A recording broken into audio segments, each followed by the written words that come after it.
WDET is supported by the College of Business Administration at University of Detroit Mercy. UDM's Master of Business Administration is designed to accommodate the career needs of professionals across a variety of work organizations. More information at business.udmercy.edu.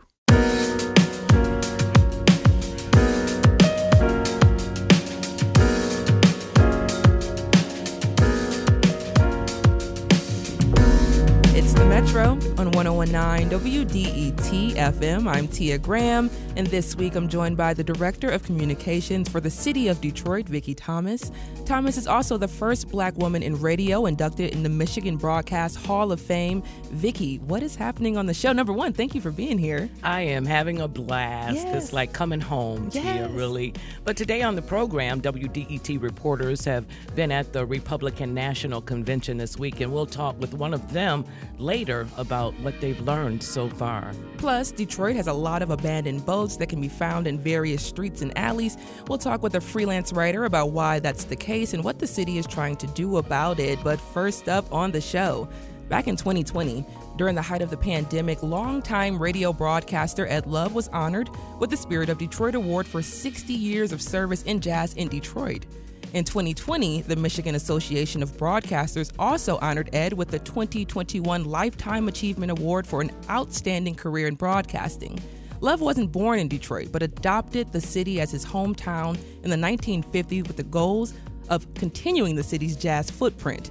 What many don't know is that a lot of Motown's early studio musicians were jazz players throughout the city, and Love made sure those artists hit the airwaves. In 1983, Love debuted Destination Jazz, the Ed Love program on WDET Public Radio right here, marking the start of a long-time musical tradition, inspiring a generation of jazz lovers like my father, myself, and Vicki Thomas right across from me. Now, 70-plus years into this long career, Ed Love continues to receive his flowers for the preservation of jazz in Detroit. A show honoring him is happening at the Aretha Franklin Amphitheater next Wednesday, July 24th at 7:30 p.m. And joining us live in studio to tell us a little bit more about the concert is Shahida Mausi, president of the Aretha Franklin Amphitheater. Shahida, welcome to the show. Hi, thanks for having me. Thank you for being here once again. And the honoree himself, Mr. Ed Love, a 70-plus year veteran broadcaster and jazz historian. Welcome to the show, Ed. Thank you, thank you. So, Shahida, how did this idea come about? Actually, I was having dinner with some longtime fans of Mr. Ed Love and supporters, I believe, of WDET, Elliott Hall and Shirley Hall. And Shirley said, "You need to do this." And when Shirley says, "You need to do this," you do this. She suggested it, but it was a great idea, and that was last summer. So we called and we said, well, you have to be really particular about what kind of music you add to a tribute for Ed Love. You can't just pick anybody. And it had to be a musician, an artist that he says is the right pick. So we started talking. And I think we came up with something that I hope is going to be a pleasant experience, not only for Ed, but a magnificent experience for the rest of the audience. Indeed. And, just thinking about the legacy of jazz and the important footprint and role that it plays in the city of Detroit, what role do you see the Aretha playing in continuing that legacy? And how does this tribute to Ed Love continue that history of jazz in Detroit? Well, let's see. Ed, you started at WDET in what year? 41 years ago, 83. Wow. 1983. 83. Yeah. And I think that we launched the... January of 83.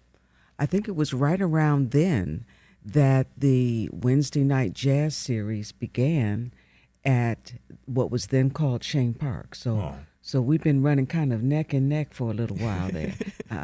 And so our ability to bring Cassandra Wilson is something that I've been looking forward to for a long time.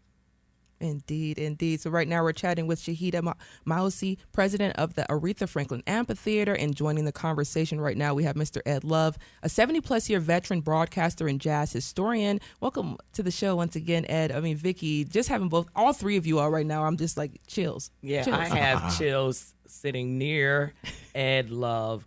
for people who don't know, I always say it, so people should know by now, but Ed Love is the first person who put me on the radio live. And I believe it was back in 1988, and shortly before I graduated from Wayne State, WDET hired me as a reporter, and Ed Love took me under his wings, and you took off, boy. Fastest learning.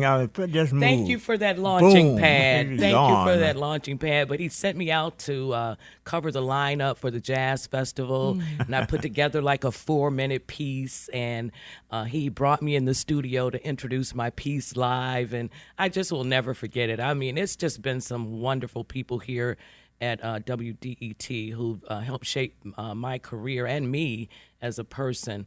And Ed, I absolutely love you. I think you already know that. But tell us, you're being honored at this concert on July 24th. What did you think when you first heard that this show was going to happen? Well, when I got the Lifetime Achievement Award from the Michigan Association of Broadcasters, MAB, I thought that was it. Couldn't go any farther. But no, I'm talking about it the way I felt. But then Shahida called me. I've known Shahida for years. She's always been a mover and shaker, yes, behind the music. And I've known her for years. But then she called and said they were going to honor me, or wanted to, at the Aretha. Well, I think I asked her, I said, is that right? Because I knew I got daughters. And the Aretha is a second home. I mean, they've grown, but they like a different kind of music, good music, but not jazz all the way. And I knew what Shahida loved. I knew that. But I knew that she ran the Aretha, and they had a type of music that wasn't appropriate with me, and I didn't want to mess it up. And she you said, didn't want to mess it up. No. So I said, well, she said, well, who do you want? And I chose some people.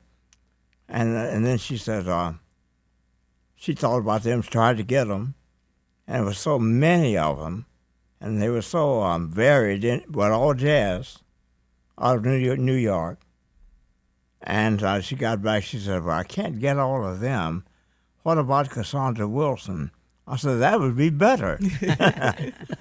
Because I consider Diane Reeves, Mary Stallings, and Cassandra Wilson the top 3 jazz singers today. Mm-hmm. And I don't know Cassandra, but I met her a long time ago.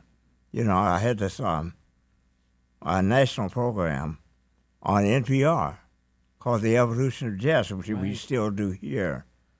And it went to about 175 radio stations. When we launched it was when you were just about getting your career started, Vicki. Right. And it was on like 175 stations. Cassandra was just coming out of, I don't know, she came out of Mississippi, Mississippi, Jackson State. And she was just getting to be well known, so like a Samara Joy is today. And she was playing the Jazz Festival here. They used to call it Montreux, Detroit then. Right. Remember that? Yes, Montreux, Detroit And, Jazz Festival. WDET used to broadcast it on site all the time. And we were down there. And I'm doing this on my national program on NPR, the Billie Holiday specials, which I became pretty famous for because I've done so many of them. And Billie Holiday I'm talking about. And so I said, well, there's a young singer. I'll see what about her lineage with Billie Holiday, see if she likes it. And she was appearing that day at the main stage, the amphitheater there, down there, Hart Plaza. And she was pregnant, very pregnant. I mean, looked like she was going to deliver it, and, you know. No, you probably would have had to deliver it. I mean, and she was up on the stage, and she just knocked it out the park. Yeah. And she was very, very sweaty looking, very pregnant looking, and very beautiful looking. Most beautiful pregnant woman I ever saw in my life. I swear. It just struck me that way. So, you know what, Ed, I just cannot wait for this concert on July 24th. And, you know, on your show, you've really educated generations of musicians as well as jazz listeners. Talk about how you do that on your show. What, the education? Yes.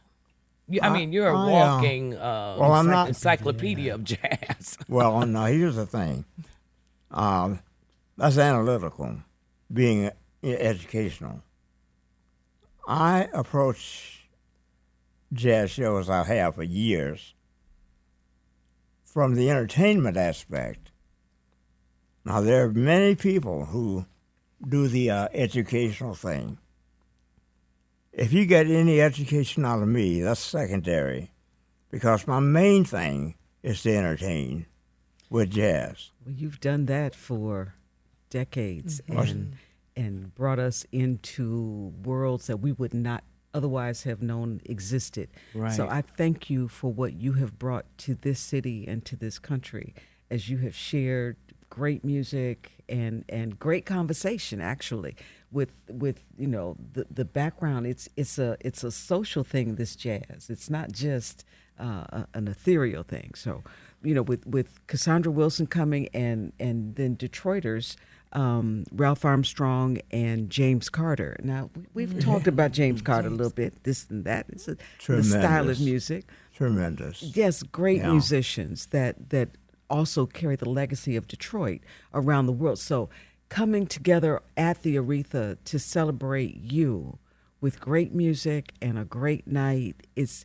the place to be, Detroit, for all of you who love jazz, who love great music, who love Ed Love. I mean, you can't be a jazz person in Detroit without loving Ed Love. For sure. And you know what, Ed, I've been dying to ask you this question. So when I was a young budding reporter here at WDET and then later at WWJ during my career, I covered Coleman Young, the city's first black and longest serving mayor, and I covered his administration. I thought he was just so fascinating. And I understand that you had a special relationship with Mayor Coleman Young. Tell us about that. Well, before I bet it was colorful. Before he became mayor, he was a state senator. Right. And he lived in, when I first came here from New York, the station that I worked for was WCHD, later WJZZ. But it was originally WCHD. Remember, Shahida? I do, and I remember the building on Forest. 278 East Forest, between John R. and Brush. Oh, my goodness. And Mayor Young lived in the building, and he used to love Sonny Stitt. And I'd be back there fooling with my LPs, back then, those CDs. And he'd come through and he'd say, play me some Sonny Stitt. And I'd put out an LP and I'd say, here, why don't you play your own Sonny Stitt? I knew it was colorful. And then he'd come through sometimes and just say, what floor do you live on, 6? I think it was 4. Yeah, I know I had to run them down the steps. So he'd say, come on up, let's talk. I'd go up there. He'd hand me a drink. We'd drink a few, have a few. And my show came on at 7. 10 minutes to 7, I'm bam, down those steps. Running down the steps to get there. And I remember when they broke in his apartment. Oh, no. And they stole 20 suits. I don't know if you remember that, Sherry. See, I'm older than you. You might have been a little and I'm girl by claiming then. that. Yes, sir, you are. But Coleman, he was pretty down about that, and he said, yeah, because he was a dapper guy. I mean, he dressed to the nines, man. Come on up and let's have a drink. Well, anyway, I would never forget this. He said, they stole 20 of them goddamn suits. And I said, yeah, I said, well, you got insurance. He said, yeah, but the insurance can't replace the suits like I had. And that was his main thing, not replacing them, but that he couldn't get the same kind, you know. Right. The first time that I heard John Coltrane was when Coleman Young loaned me his car, and my favorite things was in the 8-track. Oh. It was an 8-track. It was an 8-track. It was an 8-track, and that. But it was my Some favorite of these people things. don't know what 8-track is or was. And albums are just giant CDs. We understand that. But it's, he was a lover of jazz and great music. So I thank him for introducing me to John Coltrane, and I thank you for introducing me to Cassandra Wilson. And, and I think one of those artists that you mentioned earlier is actually already booked per your suggestion for next year at the Aretha. Who's that? So I have to tell you offline. Okay. I can't tell you right now. This is a secret. But A singer? a singer. Okay, I got to know. That's going to be great. Well, we always have you to thank for great experiences with the music here in Detroit.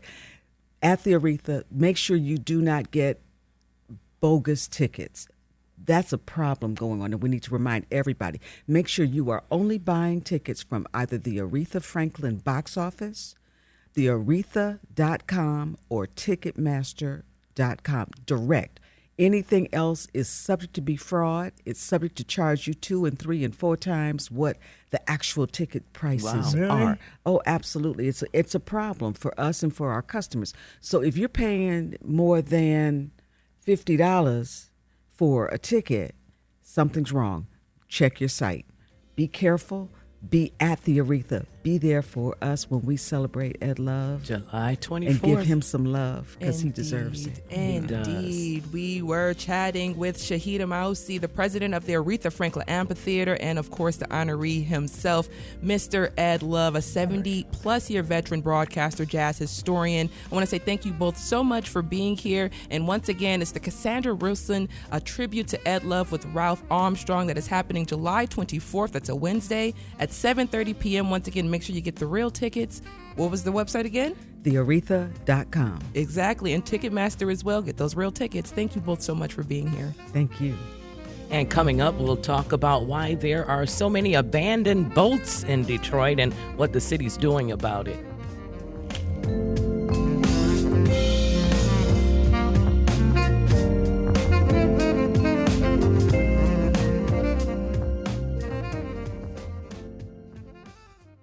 WDET is supported by the College of Business Administration at the University of Detroit Mercy. UDM is offering a new Master of Science degree in ethical leadership focused on sustainable, ethical, and inclusive problem solving.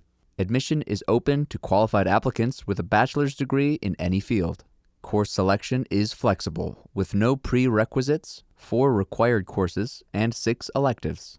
Learn more at business.udmercy.edu.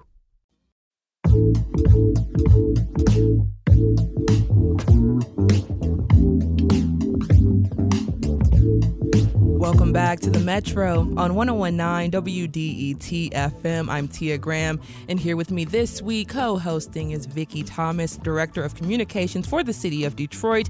I want to say thank you once again for being here with us and continuing on your legacy of working with WDET. Just listening to that conversation, honestly. I know. It's Chills. Unbelievable. I know. I have to come down. And I'm coming down. Why? Because I'm coming down towards the Riverwalk. I mean, you're bound to see boats zooming across the water, but it's not the only place you'll find boats in the city. For years, abandoned boats have popped up on Detroit's streets and alleys, and since 2015, over 600 abandoned boats have been reported using the improved Detroit app. Earlier this year, Mayor Mike Duggan laid out a plan to remove junk vehicles and boats during his most recent State of the City address. To discuss that and why abandoned boats are littered around the city of Detroit, we're joined by Alex Alsop. He is the Vice President of Research and Development at Rigid and writes for the Chargeback newsletter, which explores housing access in the city of Detroit. Alex, welcome to the Metro. Thanks so much for having me on. Good morning. Good morning. So not many people wake up and proclaim, I'm going to hunt down abandoned boats. So what got you interested? Well, I can't say that was ever my intent either. I was actually out probably 10, 12 years ago now, knocking on doors of homes of people who were facing tax foreclosure, which, of course, took me all over the city because there are homes all over the city at risk of tax foreclosure.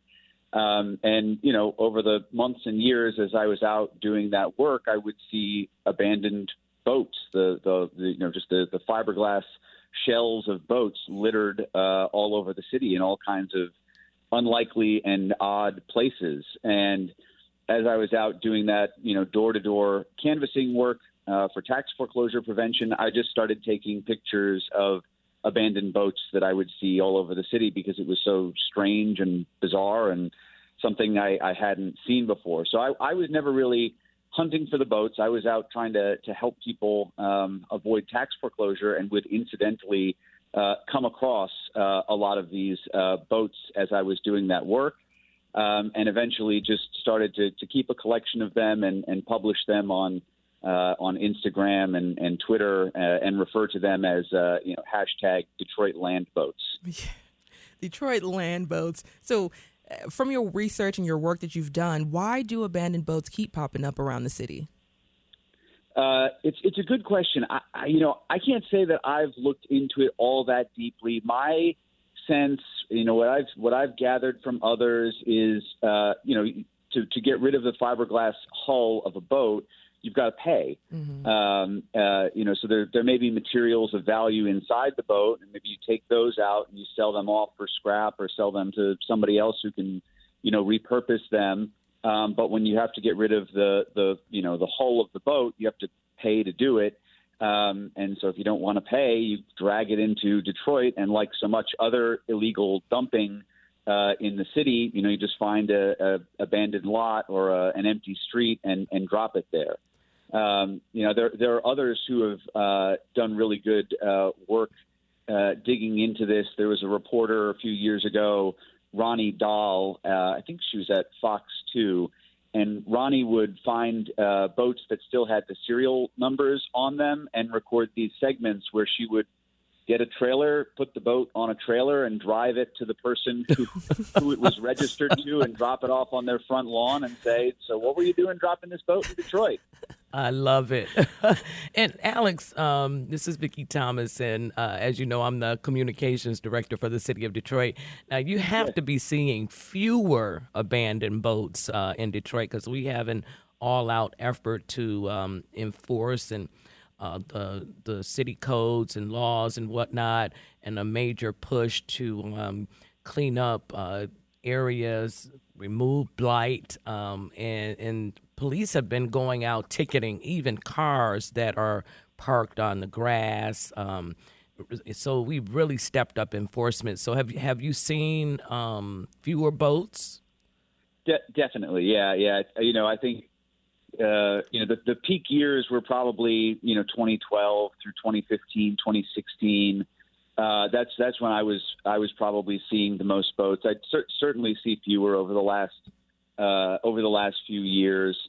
If you look, sometimes I spend too much time working on Detroit land boat things when I get curious about it. But I went into the Improved Detroit data a few months back, I think after the mayor's State of the City, where he mentioned, the boat cleanup, and looked at the Improved Detroit data for abandoned boat reporting. And what's interesting is you can see there are actually a lot more reports of abandoned boats today than there were 7 or 8 years ago, but it's largely a reflection of increased usage of the Improved Detroit app. Yeah, definitely. So I don't think that there are actually more boats. I think there are actually just more people using the app to get the boats picked up because they're seeing, hey, when I report this, the boat actually gets picked up and is dealt with. So I think that's a good thing to see that people are realizing, I can use Improved Detroit and there's a positive feedback loop there. Yeah, I'm definitely glad that you're familiar with the Improved Detroit app. And when you see a boat, you can just use that app to let us know about it.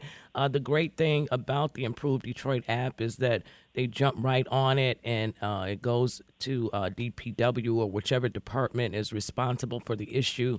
And you can just download the Improved Detroit app, and whenever you see something, if it's trash related, if it's abandoned boat, abandoned cars, you can use that app.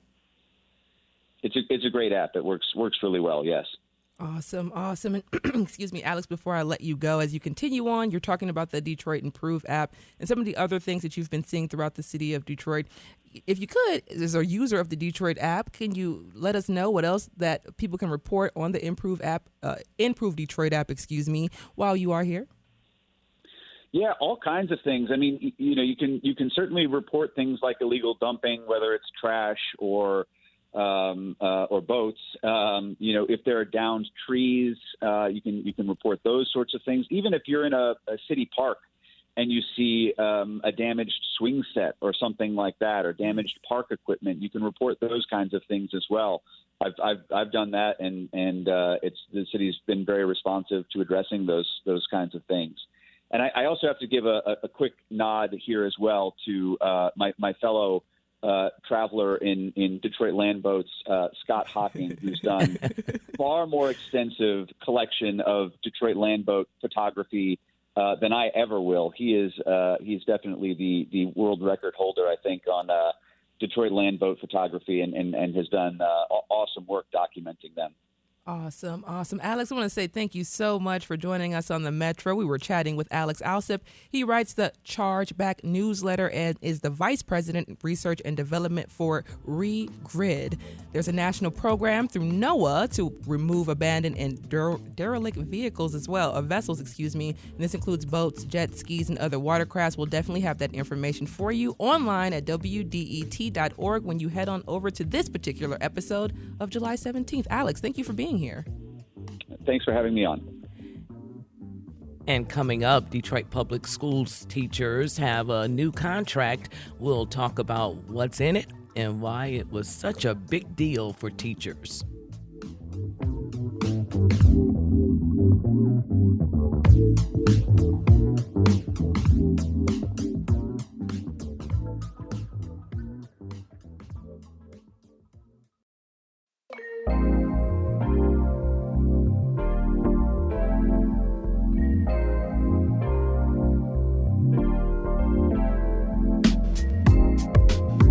Metro on 101.9 WDET FM. I'm Tia Graham here with Vicki Thomas, the Director of Communications for the City of Detroit. And we're taking the weather forecast look right now. Reach a high of 81 with a slight chance of showers today. Tomorrow, Thursday, partly cloudy skies and a high around 76 degrees. And Friday is a high of 80 with sunny skies. So it's like we're going to have a good start to the weekend coming up soon. Do away with that humidity. I know, thank gosh. And in news, the Detroit People Mover will be shut down for 11 weeks this fall, so crews can replace more than a mile of rail on the track that circles downtown. Work is scheduled to start after Labor Day and should be finished before Thanksgiving.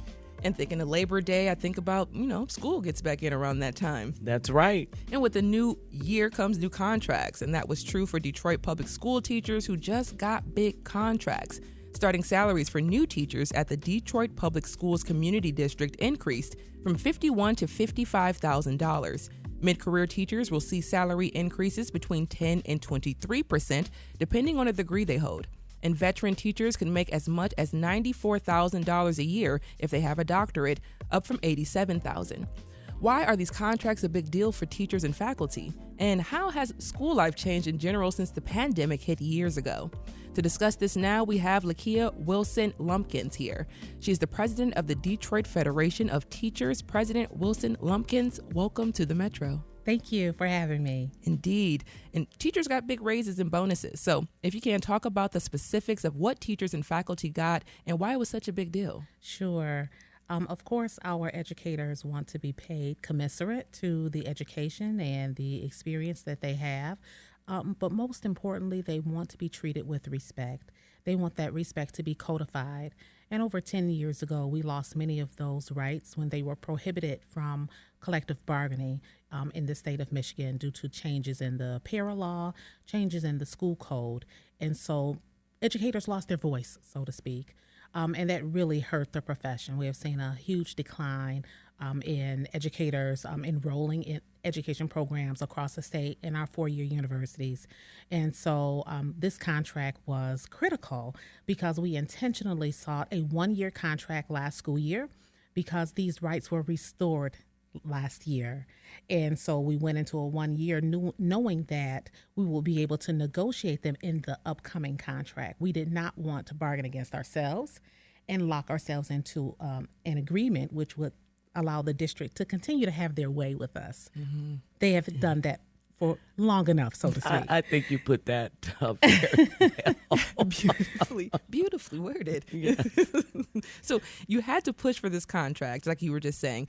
What was it like pushing for this particular deal, and how long were you advocating for these contracts? Sure. So we began advocating for the contracts in Lansing, going back and forth to Lansing, speaking with legislators about how important these rights were to be restored to teachers. Teachers having the ability to grieve an evaluation that they may have felt was unfair by a principal, being able to have a fair process for transferring, understanding the process for layoff, for recall. That is what was so important to this position, to these rights that were taken away from us. There was no recourse. So the school districts across the state, because it was not just Detroit, it's every school district in the state, they're going to have to walk this road and reincorporate all of these rights back into the contract. And so it began in Lansing, having those very strategic and very strong conversations with legislators just to let them know how important it is to the profession to have the ability to have recourse and have rights and procedures around job security. And what were negotiations like with the district? Well, she paused. They're always contentious. I will have to say that we want the same things, but it's the arrival, how we get there is the difference. And we had to have a conversation, a courageous conversation with the district about what we expected in this contract. The district set the tone, I would have to say. And they set the tone because they extended Dr. Vidi's contract 18 months in advance of its expiration. And so when they did that, we had a conversation amongst ourselves, the negotiating team, because we started negotiating in February. And we said, if they can do that, they most certainly can commit to the workforce early as well. Now, that caused us to then have to buckle in because that was very ambitious. It was aggressive, some would say radical, because we're accustomed to having that long negotiating period and kind of building up pressure over the summer and then the day before school start. But it's not always required. And so what we did was we had that conversation with the school board, with Dr. Vidi, and they bought in. They really did not have a choice because, again, they had set the tone. They drew the line in the sand when they extended his contract absolutely early. Well, and I mean, I covered starting in 1988 the Detroit Public Schools at WDET. I covered those school board meetings that could go from like 5 to 10 at night and beyond, and even received an award for the teacher strike. I can't remember which one, but I've covered many. Mm-hmm. So the fact that you were able to get the contract done so quickly, I mean, way before the start of the school year, because typically those strikes happen day before. And here you are, everybody can breathe now, right? And I understand that, you know, you've got people from all around asking you, how did you do this? Yes, we do.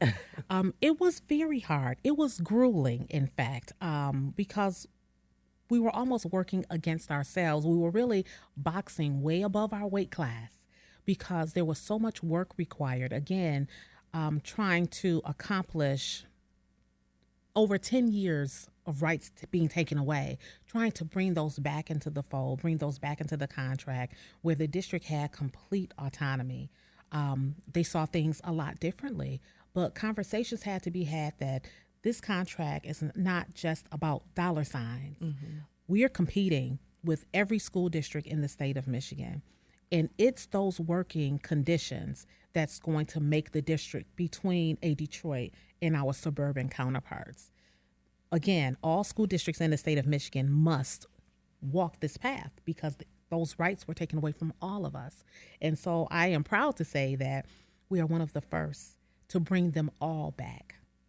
Every right that was taken away from us, we have restored them in this contract. And if you can go into some of those rights. Sure. So again, I'll start with the evaluation process where teachers did not have the ability to grieve.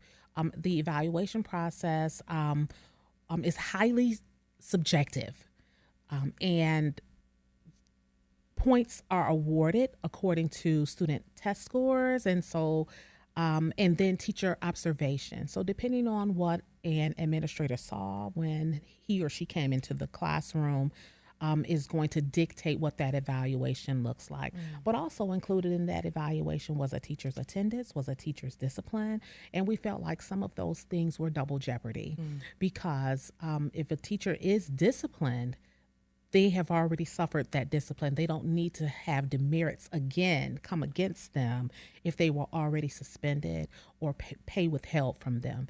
And so we were able to take that out of the evaluation process, attendance and discipline. So those are huge wins for us. Teachers are able to grieve if they feel like the evaluation, again, there was an error in procedure, which happens all the time with the evaluation process. Another area for transfers and for layoff. Who is going to be laid off? How does that occur? Teachers lost seniority. And so that means that the district could choose whomever to be laid off. And even in this round of negotiations, there was much discussion on, do we lay off those that are non-certified and keep those that are certified, or we keep those that are certified and lay off the non-certified? Well, to us, it was a no-brainer. Those that are certified must stay. We're not going to lay them off first, but the district saw it a little bit differently.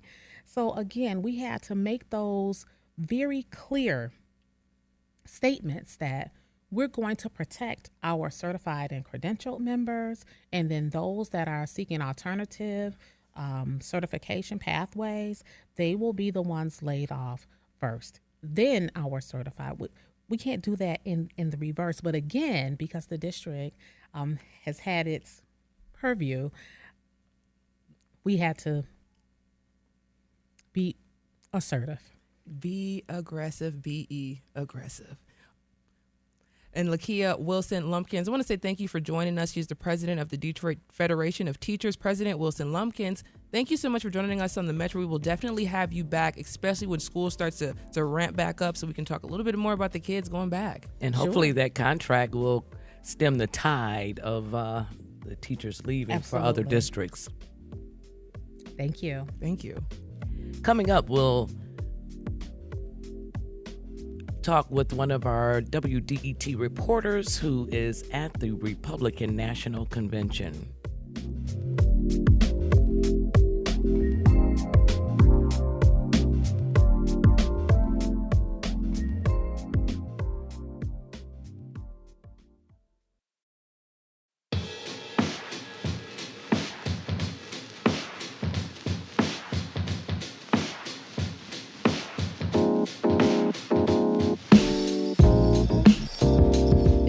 On 101.9 WDET FM, I am Tia Graham. Here with me this week is Vicki Thomas, the Director of Communications for the City of Detroit, as well as a veteran Hall of Fame reporter, journalist. Welcome, and thank you for being here. I have enjoyed every second of it, Tia. It's been great being with you on the show. It's a great show. We've had some great guests so far, and we have, 2 more days to go. I don't know. I might end up coming back on Monday. Say less. Well, as you know, Tia, for the past few weeks, President Joe Biden has been getting a lot of attention as several Democrats have been calling for him to end his presidential re-election campaign. That attention was constant until Saturday, when former President Donald Trump was shot at a rally. The spotlight has stayed on him this week as the Republican National Convention kicked off.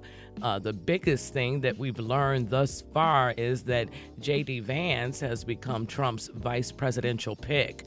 To hear more about that and what the convention has been like, we're joined by Russ McNamara. He's a reporter here at WDET and our host of All Things Considered. Russ, welcome back to the Metro. Is it kind of weird to hear me introduce you? It is so strange. And Vicki, that laugh is just so warming to my heart. You have no idea. And for those who don't know, Russ and I worked together for many years, and now you're here and I'm with the city. Yeah, I know. Times have changed, and we're in happy places. That's right. And so, Russ, there was an attempted assassination on Trump last weekend, and you spoke with U.S. Senate candidate in Michigan, Mike Rogers, about it. And here's what Rogers had to say. It does appear to me that someone messed up in a big way. It could have been as easy as they thought it was one of their own. That building was being used as a staging area. They just weren't sure, and they were trying to get it clarified too late. Or it could have been something worse. I don't know. I'm going to guess the first, not the latter. But I'll tell you what, somebody needs to be held to account on this. This was a catastrophic failure that allowed him to get off 8 shots at the former president. Yeah, that was really interesting because I wanted to know from Mike Rogers, because there's been a lot of conspiracy theories on both the left and the right about this being either allowed to happen if you're a Republican, or this was set up by the Trump campaign if you're a lefty. These are conversations I've had with Lyft drivers here in Milwaukee, and you see it spread all around on social media.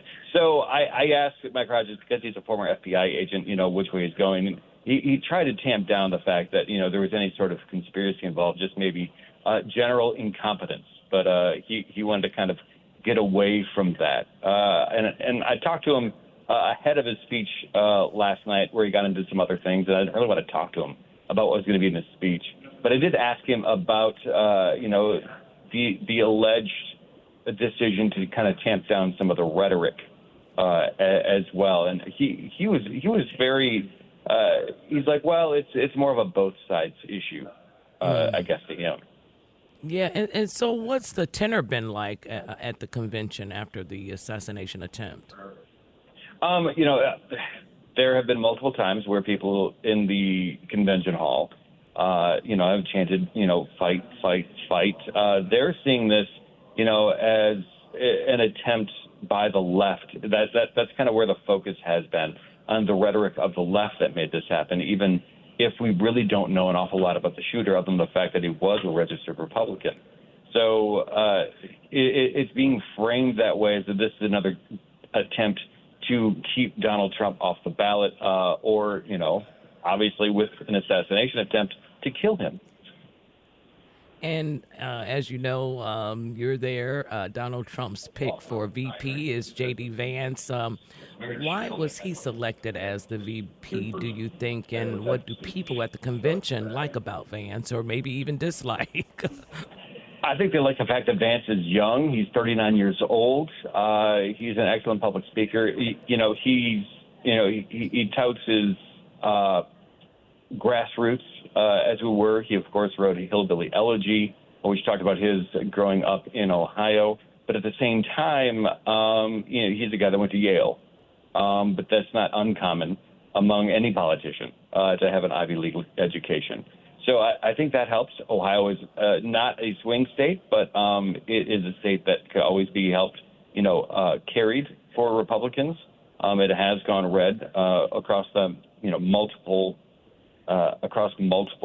presidential elections as of late. Plus, Vance is, kind of a sneaky hardliner on some of the things in the Project 2025 plan set forth by the Heritage Foundation. He supports a lot of that agenda. So I think they see Vance as someone who truly could continue on Trump's legacy if Trump does indeed win in November. And Russ, you also spoke with Mike Rogers about the issues that people care about, and here's what he had to say. We need to talk about, what an open border is doing to our communities. We need to talk about what fentanyl is doing coming through an open border to our communities. But we could probably do that in a way that doesn't demonize the other team. And so we're all going to have to work at it, I bet. Yeah, and that's Rogers kind of getting back to, talking about, tamping down the rhetoric a little bit. He did throw in the line about fentanyl coming in across an open border, which really isn't quite true. Yes, some does come in that way, but most of the fentanyl that comes into this country are done through a legal port of entry. So, there is a lot of that rhetoric. There was a lot of talk about open borders last night. That was kind of the theme during yesterday at the convention. And we get an awful lot of that talking about, as they call it, illegal immigration, illegal immigrants, and kind of demonizing undocumented immigrants when it comes to, sanctuary cities, because they're pointing out that undocumented immigrants are taking the jobs of black people. And yeah, you spoke with longtime Trump advisor Bruce Lavelle, and he spoke about some of the problems black Americans are facing. Here's what he had to say.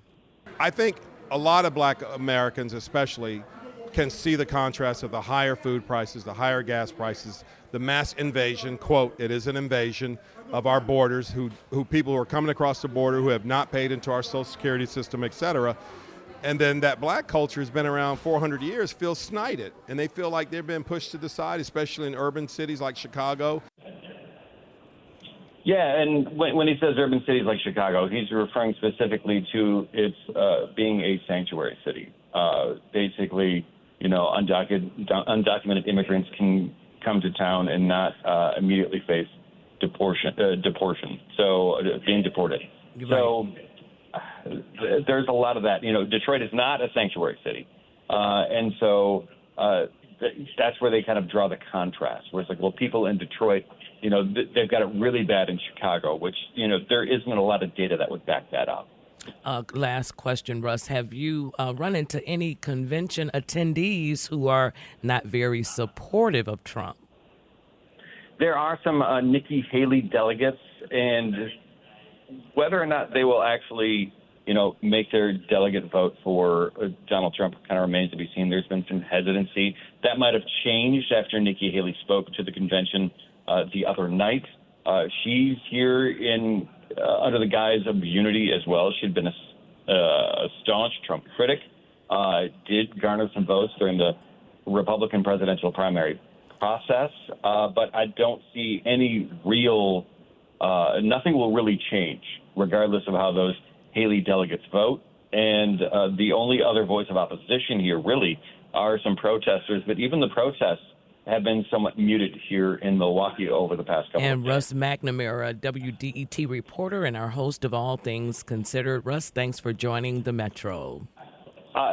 Vicki, I am going to record this, and I love it. Thank you. So do I. This is great for me as well. Both of you all I worked with at WWJ and as a baby reporter. And to be here listening to you and Russ and you and Ed and just sitting behind, just watching is just like amazing to be a part of right now. So once again, thank you for being here with us this week. We're going to have tomorrow on the show Ishmael Ahmed. He's going to be talking about Concert of Colors as well. Aaron Dworkin's going to be on from the Sphinx program out of the University of Michigan and Arbor. He's going to be talking about a new memoir he has and everything like that. So super excited about this. Once again, Vicki, thank you so much for being here with us. That is the Metro. For Wednesday, July 17th. Once again, Vicki Thomas will join me again tomorrow and Friday as my co-host, and I'll have a few other guest hosts join me in the coming weeks as we continue our search for my permanent co-host.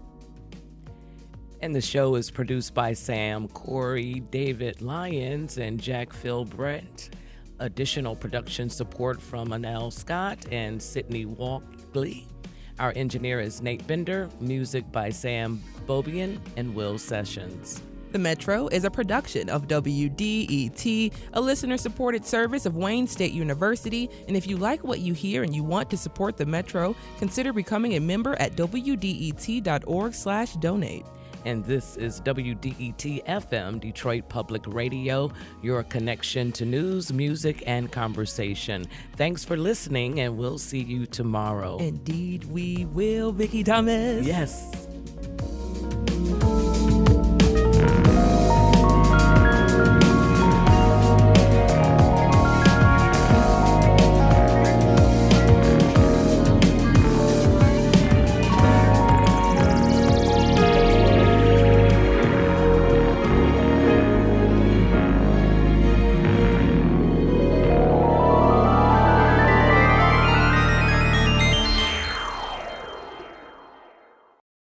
WDET is supported by the College of Business Administration at University of Detroit Mercy. UDM is offering a new master's degree in ethical leadership focused on sustainable, ethical, and inclusive problem solving. More information at business.udmercy.edu.